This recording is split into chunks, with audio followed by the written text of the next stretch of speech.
স্বপ্ন যুগে বলছেন নবী, কাঁদলে আমায় পাবে না, আমায় যদি চাও রে বেলাল ফিরে এসো মদিনা, আমায় যদি চাও রে বেলাল ফিরে এসো মদিনা।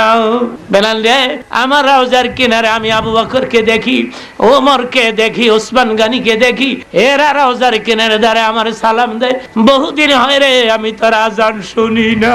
বেলাল আসলো 5.5 মাস পরে। বেলাল মদিনার মসজিদের মিনারে আজান দিয়েছে, আর ফাতেমা তখন নিজের রুমের মধ্যে মুনাজাতে বাবা বাবা বলে কাঁদতে কাঁদতে চোখের পানি দিয়া বুক ভিজাই দিছে। হঠাৎ করে বেলালের আজানের কণ্ঠ ফাতেমার কান স্পর্শ করলে মুসাল্লা ত্যাগ করে ঘুমন্ত স্বামী আলীর পা মন্থন করলে আলীর ঘুম ভেঙে যায়। দেখে মনে, কে তুমি? আমি তোমার ফাতেমা। স্বামী রে, একটু শোনো তো, মদিনার মসজিদের মিনারায় কার কণ্ঠ বাজে? হযরত আলী বলে, বেলালের কণ্ঠ। মনে হয় তুমি আমারে ধরো, আমি দুর্বল হয়ে পড়েছি, আমারে আমার বাবার রওজা পাকের কিনারে লইয়া যাও।